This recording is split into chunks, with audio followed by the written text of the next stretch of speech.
Iniciando mais um podcast.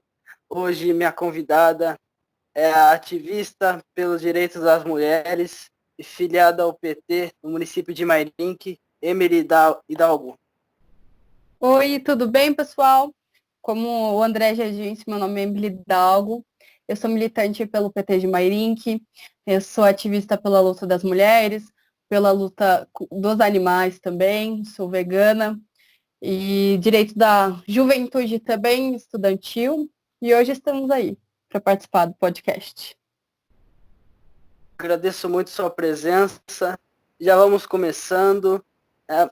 Como você é de Mairink, né? Como você analisa a situação política na cidade de Mairink atualmente? Primeiro, eu gostaria de agradecer pelo convite, André. Vamos lá responder, então, essa primeira pergunta. Como que eu analiso a situação política de Mairink? A política de Mairink, ela já estava em crise econômica antes mesmo dessa pandemia. Então, o que a gente obteve? A gente obteve a agravação dessa crise e, com isso, causou uma sensação de muita dificuldade para a gente avaliar a política. Porque é complicado falar sobre política, avaliar, quando a gente tem grandes problemas que já vêm vindo do município. Então, a estrutura da saúde ainda é muito precária. A gente não tem uma estação de tratamento de esgoto. A gente tem uma descontrolada expansão fundiária. Enfim, são acúmulos de problemas de muitos anos e que precisa ser equacionado com muito planejamento e vontade política, claro. Mas eu acho, no entanto, que a gente está iniciando uma nova geração política. Então, novos líderes, muita juventude, muita mulher, que eu acho muito legal, porque a representatividade é tudo. Ainda mais para mim, que sou jovem, gostei de política, gostei de falar sobre política e pesquisar política desde jovem, nunca tive essa representatividade. Então, quando a gente vê, é uma coisa muito bacana. Então, eu acho que é super legal a gente falar sobre isso, sobre representatividade, e a gente ver como isso está crescendo dentro do município. É isso. E continuando na discussão do município de Mairink, você é filiado ao PT, né? Você tem algum candidato à prefeitura de Mairink? Então, como eu já disse, eu sou filiada ao PT, você disse também. A gente vai ter uma chapa de candidatos a vereadores, que já está quase toda certa, mas ainda não lançamos. Mas vamos ter uma chapa, mas ainda a gente está debatendo essa questão da candidatura majoritária. A gente está optando por lançar somente a chapa de vereadores e a gente fazer uma possível aliança majoritária com outros partidos. É claro que eu ou o partido vai apoiar quem apoiou o golpe contra a presidenta Dilma, nem vamos apoiar quem apoia a atual presidência, né? Apoia esse governo bolsonarista, que não somos a favor.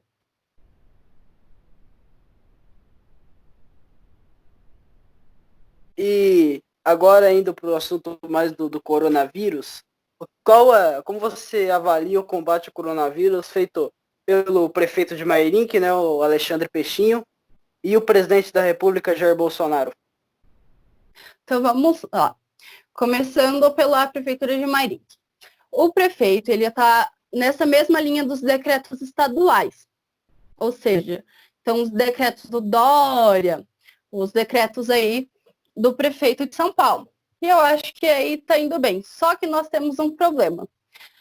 Aqui a gente nunca teve essa cultura de enfrentamento de grandes tragédias. Nós somos uma cidade relativamente pequena, com quase 50 mil habitantes, então não existem muitas grandes tragédias e nós não sabemos como proceder com isso. Então, como que é usar máscaras de um dia para o outro, ou ficar de isolamento, eu acho que é muito complicado para a gente, pelo fato também de estarmos longe do epicentro do Brasil, do vírus, que é São Paulo, no caso. Estamos a quase 2 horas do centro de São Paulo, então para a gente é um pessoal ainda do interior. Então é um pouco complicado, pois nossa realidade ainda é outra. Então a gente não conhece muita gente que tenha pegado o vírus, ou até tem gente que desacredita. Claro que é uma bobeira, mas ainda não, nós não estávamos preparados para isso. Eu acho que como ninguém estava. Então foi um baque muito grande para toda a população nessa questão que não existe, nunca existiu algo grande assim. Então foi bem trágico para a gente. Claro que não é suficiente os decretos do prefeito por conta disso, mas por conta dessa falta de conscientização do pessoal também. Então eu acho que deveria ter mais respeito a esse isolamento, mesmo que nós fiquemos longe desse epicentro, nós temos essa conscientização que pode chegar. E quando chegar aqui vai ser de grande problematização, pois não temos um sistema de saúde que consiga que consiga que consiga abranger toda a população. Então a gente tem que fazer a nossa parte e ficar em casa para que não tenha um colapso na saúde. Bom, como que eu avalio, como que está sendo o combate pela presidência da República? Claro que eu avalio com muita tristeza e preocupação, porque ele tem remado contra a ciência.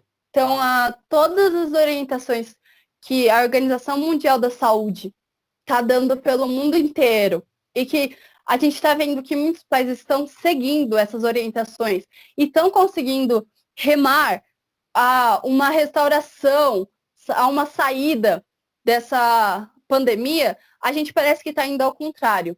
Então, é um despreparo, eu acho. Eu acho que não é só agora, porque a ciência, como eu disse, tem remado contra a ciência. Então, durante todo esse período já desse governo, vamos dizer, esse desgoverno, né? Então, durante todo esse período foram feitos muitos cortes em questão no SUS, né, no sistema de unidade. Então, a gente também teve muitos cortes em bolsas de pesquisa como o CNPq. Então, eu acho que isso tudo está refletindo agora. Então, tudo está sendo prejudicial ao que tivemos durante todo esse período. Então, eu acho que ele está remando contra a ciência. A gente tem a questão também, a gente vai falar um pouco mais para frente. Acho que é isso. E o governo Bolsonaro vem trocando muito de ministro nos últimos tempos, principalmente na área da saúde, né? Tava o Mandetta, o Mandetta tava meio que tendo uma briga interna ali dentro do governo, tirou o Mandetta, aí entrou o Nelson Tait, e agora, recentemente, o Nelson Tait pediu demissão e foi embora. Você acha ruim essa troca muito rápida de ministros no governo durante uma crise? Com certeza, André, é muito ruim. E não estamos em tempo de briguinhas políticas. Não é tempo disso. Eu acho que é um tempo de preocupação. E a gente não está podendo enfrentar isso. Então, o que está acontecendo? Descontinuidade de trabalho. Mandetta tinha uma linha de campanha contra o coronavírus, esse combate ao coronavírus. E isso não foi feito. Foi feito um corte ali, né? Uma descontinuidade do trabalho. Entrou o Tate, e aí ele não conseguiu nem começar direito esse combate, e já foi cortado também. Então não é bacana. Eu acho que um dos pontos pela essa troca de ministros foi a questão que o Bolsonaro ele fez um investimento, ou seja, ele gastou dinheiro público produzindo nos laboratórios do Exército a cloroquina para o combate dessa doença. A cloroquina, esse medicamento, ele já foi feito em grandes lotes nesse laboratório do Exército, ou seja, foi gasto dinheiro público nisso, e eu acho que por conta disso o Bolsonaro está querendo que tenha a aprovação desse medicamento, mesmo que ele já tenha sido comprovado que não é totalmente eficaz. Então ele está querendo alguém que fique do lado dele e que apoie, né, e que libere o uso desse medicamento. E sobre o novo ministro da Saúde, que ainda não foi definido, mas você se preocupa com quem pode assumir esse cargo vago do Ministério da Saúde? Com certeza me preocupo, porque se a gente pensar que vai entrar alguém que é a favor do Bolsonaro, que siga os mesmos ideais que ele e que continue remando contra a ciência, eu me preocupo que a gente vai ficar durante muito tempo com essa crise dessa pandemia em que haja muitos mais mortos do que o previsto, do que os estudos já disseram. Então vai ser muito ruim para a população e a gente não vai para frente, a gente vai quebrar ainda mais. Ele colocou como... Ele escalou como... Esqueci o nome. Como uma moça, se eu não me engano, ela era oncologista, em que ela recomenda o uso da cloroquina em casos mais leves de coronavírus. Ainda não está nada certo, mas pelo que percebe, ele quer, porque quer essa cloroquina seja aprovada, com poucas taxas de eficiência, o que é bem complicado, né? A gente não está no momento de incertezas, a gente está no momento que a gente tem que fazer o combate a esse coronavírus e a gente tem que seja logo, porque senão vai continuar matando muita gente e a gente vai entrar sim em uma crise muito mais profunda do que a gente está agora. E ultimamente vem sendo assunto no Brasil uma espécie de lockdown, para fazer um lockdown. E outros países realizaram lockdown, como por exemplo, nosso vizinho aqui na América do Sul, a Argentina, utilizou a medida do lockdown. Você acha que se adotássemos essa medida no Brasil, traria benefícios ou não traria benefícios? Eu acho que ela vai acabar uma hora ou outra se fazendo por necessária, por conta dessa falta de conscientização e por essa falta de respeito à quarentena. Eu acho que se todo mundo estivesse fazendo a sua parte, não estivesse saindo pela rua, por exemplo, aqui em Mairink, eu moro num bairro popular e perto do centro. Então, sempre quando é necessário, eu vejo que ainda existe muita gente na rua. No bairro onde eu moro, ainda tem muita gente se concentrando em aglomerações. Então, é muito triste isso, ninguém está respeitando isso. E isso, se continuar dessa forma, com essa falta de respeito, vai se fazer por necessário o lockdown. É uma medida extrema, mas vai ser necessário se continuar dessa forma para não ter um colapso no sistema da saúde, que eu acho que é o mais importante, porque o SUS não vai aguentar. A gente só está conseguindo passar por isso por conta do SUS, mas o SUS não vai aguentar se todos pegarem essa doença e muita gente vai morrer. Então, por isso que a gente tem que fazer a nossa parte, ficar nas nossas casas se a gente conseguir. Claro que existe ainda gente que precisa trabalhar, mas sempre que necessário evitar sair, sempre sair protegido e fazer a nossa parte.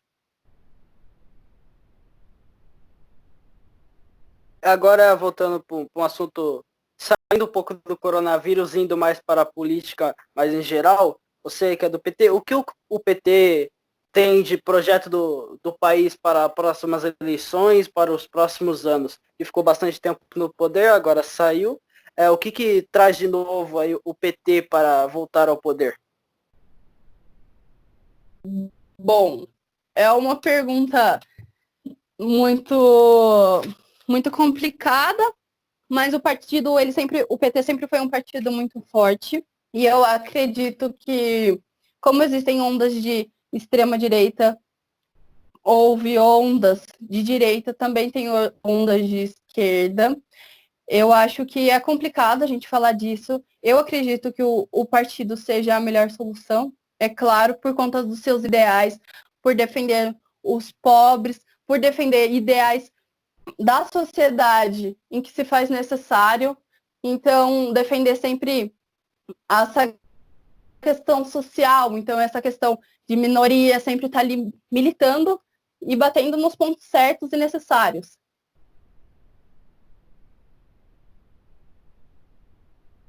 E sobre as próximas eleições, as eleições de 2020 e 2022. Em Mairink, você avalia como você avalia o mandato do presidente Alexandre Pechinho e as eleições mais federais? Como você avalia o mandato do presidente Jair Bolsonaro e as eleições de 2022? Ele vai conseguir se manter no cargo até lá? Bom, vamos lá. Como eu avalio a política, né, a gestão do Alexandre Pechinho? Eu vejo, claro que como oposição, mas eu vejo também que ele pegou uma prefeitura, como eu já disse, com muitos problemas estruturais. Então, é difícil fazer essa avaliação política, porque existem muitas situações precárias. em que não se há dinheiro para fazer muita coisa. Então é muito complicado a gente falar dessa forma, né? Avaliar por este lado. Como eu avalio o governo do presidente? Óbvio que eu não concordo, óbvio que não concordo com nada que ele fala, e eu acho que não foi um governo bom, que não será um governo bom para ninguém, que foi um governo preconceituoso, um governo misogênio, um governo machista, em que só prejudicava, parece, por prejudicar apenas a ciência, a educação, que não se faz necessário que entravam com brigas desnecessárias, enfim, não foi um governo bom. E eu acho que a questão agora, mesmo ele perto de ter um impeachment, acredito eu, a gente precisa de uma nova eleição e uma eleição democrática, porque se ele sair, quem continua é o Mourão, e eu não concordo também com os ideais dele, então eu acho necessário novas eleições e eleições democratas, eleições necessárias, democráticas, desculpa. Então, você acredita que a eleição de 2018, que o Jair Bolsonaro venceu no segundo turno, não foi democrática? Eu acho que foi democrática, claro, por um lado, mas foi manipuladas. Foram manipuladas não pelo pessoal de dentro, mas com muita fake news, com o pessoal da campanha. Com muita fake news, eu acho que foi muita. Não teve debate, não foi uma campanha construtiva, não foi uma campanha em que ele apresentava certos ideais, por exemplo, ideais em que ele queria investir em saúde, ele queria investir em educação.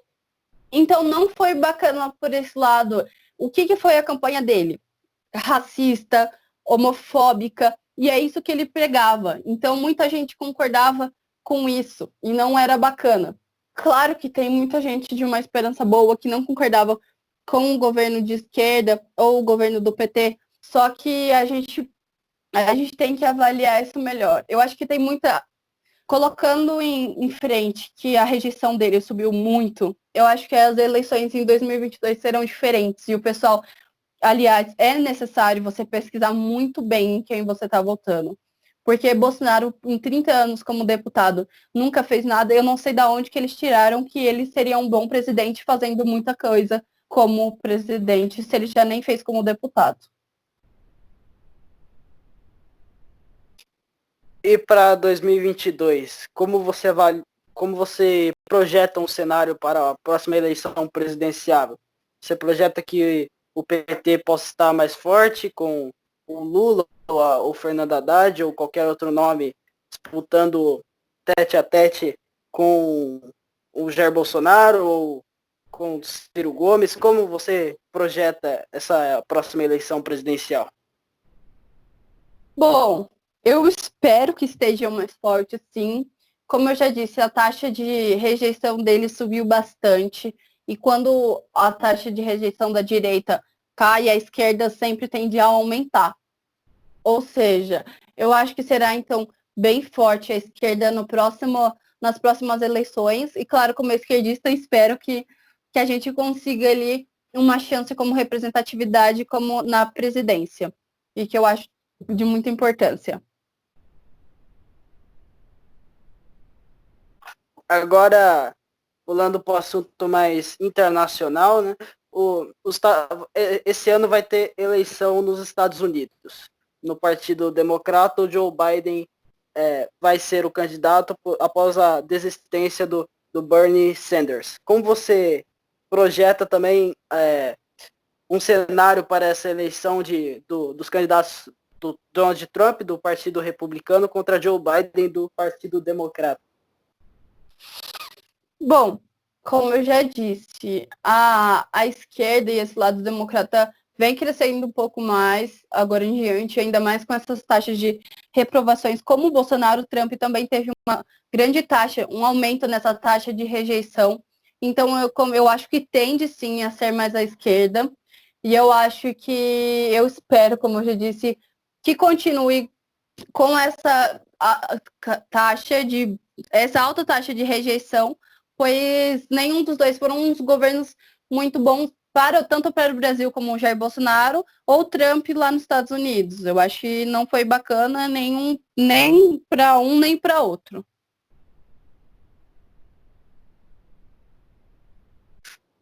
Você meio que apoia o Joe Biden, né, o Partido Democrata, e quanto ao Bernie Sanders, você estava informada do que estava rolando dentro do partido? Apoiava Bernie Sanders antes da definição que Joe Biden seria o candidato? Bom, eu não tenho muito conhecimento sobre isso. A política dos Estados Unidos não é uma política que eu tenho muita profundidade. Então eu não posso falar não posso falar profundamente sobre isso. Então não, como eu não tenho muito estudo, eu acho melhor pular essa pergunta. Ok, é normal. Porque Estados Unidos é um assunto mais complicado, tem que ter mais estudo, é normal isso. Mas, quanto agora aqui no Brasil, o Jair Bolsonaro vem tendo uma reprovação cada vez aumentando. Então, você reprova o governo de Jair Bolsonaro e como você avalia os ministros do governo, como por exemplo o Paulo Guedes ou a Tereza Cristina da Agricultura, o ministro da Educação, que é uma área que você atua bastante, né? Como você avalia a maioria dos ministros? Bom, todos estão na mesma reta, eu acho que o Bolsonaro. Nem todos os ministros, quem não concordava com o Moro já está caindo, quem está vendo realmente a verdadeira face do Bolsonaro já está caindo fora.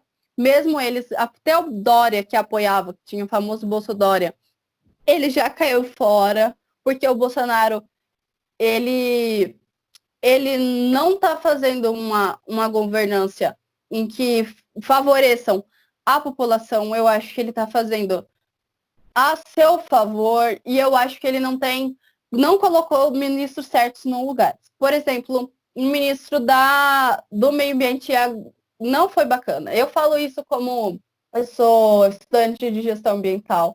Então eu vejo que muitas leis ambientais foram modificadas e o ano de 2020 e 2019 foi um ano em que a Amazônia sofreu muito. Então a gente está tendo muita taxa de queimada, a gente está tendo muita taxa de desmatamento e não está tendo fiscalização para isso, ou os fiscais estão sendo prejudicados, e o Bolsonaro está apoiando isso, ele está encorajando esses desmatamentos, essas queimadas, e ele não se mostra preocupado durante essa situação. O ministro da Educação, o que eu posso falar, assim, bom, ele não é adequado, eu acho que ele não está pensando na população, que eu digo, os estudantes. Ainda mais com o que explodiu, essa polêmica da Dia Enem aí, dessa questão do Enem, ele não se mostrou a favor daqueles estudantes pobres. Inclusive, ele fez diversas falas em que parecia que ele não se importava. Ele falou, o Enem é uma frase em que ele citou, em que ele falava que o Enem era uma competição e que realmente só estava lá os privilegiados. Ou seja, o pobre não pode ter oportunidade. É muito triste ver essa situação. Então, acho que todo o governo dele não é a favor do jovem negro, não é a favor da mulher da periferia. Então, a gente está tendo muitos problemas porque a sociedade em que ele só está, a sociedade está sendo prejudicada. Parece que o Bolsonaro ele só liga para os empresários e para empresas grandes, para quem realmente só traz benefício a ele ou traz dinheiro ao governo. Ele não liga para quem realmente precisa desses trabalhos, da pessoal da comunidade que precisa dessa assistência, dos estudantes que precisam, da questão da ciência que precisa muito, da questão do sistema de saúde. Então, acho que o governo deixou a desejar, mas ele nunca nem desejou nada, por um lado. Eu acho que totalmente eu reprovo esse governo. Eu acho que tudo que ele fez, eu já esperava, para falar a verdade, mas até foi mais decepcionante do que eu já sabia que seria. Eu acho que eu não esperava que seria aprofundasse tanto como aprofundou. E agora vamos chegando mais ao final da nossa entrevista. Para encerrar a última pergunta sobre essa questão do Enem, que vem tendo uma campanha nas redes sociais, principalmente no Twitter, que é a hashtag AdiaEnem. Como você se posiciona sobre essa campanha? Como você avalia? O Enem deve ser adiado ou não deve? E se sim, como adiar até quando? Ou como fazer, como resolver esse problema a questão do coronavírus, né? Como que isso vai afetar o Enem? Bom, resumidamente, porque eu ficaria aqui a noite inteira falando sobre isso. Óbvio que eu sou a favor desse movimento do Adia Enem, pois os estudantes estão sofrendo muito nesse período dessa crise da pandemia. Porque, primeiro, a questão da suspensão das aulas. Como uma pessoa pobre da comunidade vai estudar sem ter um celular ou sem ter acesso à internet? Quem estuda passando fome? Fala para mim, André, não tem como estudar passando fome. Então, eu acho que isso é um dos pontos principais. O governo ele não está visando todas essas pessoas que precisam desse suporte nesse momento. Então, não tem como você parar para estudar agora. A suspensão das aulas é um ponto muito crucial. Então, só por esse fato, eu acho que já deveria ser adiado. Entra a questão mental também, que o estudante já está numa pressão enorme por conta disso. E aí não tem a suspensão de aula, aí você chega em casa, tem muitos problemas, não tem como você estudar durante a casa. A maioria não tem, ainda mais estudantes pobres de redes públicas, não tem como sentar e estudar, não tem um cantinho para isso, não tem como. Então, óbvio que eu sou a favor desse movimento do Enem. Eu acredito que não deveria ainda ser neste ano, porque não tem como a gente aproveitar este ano até agora ainda. Todo esse período que a gente perdeu, praticamente do início do ano até agora, vai ser muito complicado a gente recuperar tudo até novembro, que é que o ministro quer que seja. Inclusive, ele bate o pé para que seja em novembro. E não é bacana isso. Não é. A gente tem que pensar, a gente tem que ter um mínimo de empatia a pensar ao próximo. Os estudantes estão sofrendo muito nesse período. E a gente tem sim que adiar o Enem. Bom, chegamos ao final de mais uma entrevista. Esse foi o 9º episódio do nosso podcast. Antes da gente encerrar, a Emily gostaria de dizer mais alguma coisa para fechar? Queria agradecer novamente, André, a oportunidade de participar desse podcast. É muito bacana. Nunca participei de um podcast. Eu acho que o podcast ele vem crescendo, essa mídia social ela vem crescendo e ela é muito bacana. Eu te parabenizo pelo projeto, é muito legal, que continue aí firme e forte. E eu agradeço, de novo, agradeço a oportunidade. E a gente, qualquer dúvida, estou à disposição. E é isso. Muito obrigada. Eu que agradeço. Então vamos chegando ao final de mais um podcast. Antes de encerrar, queria nos avisar que curta a nossa página no Facebook, Diálogo Podcast, o link está na descrição. Um abraço a todos que ouviram. Sexta-feira tem mais com um novo convidado. E é isso. Muito obrigado.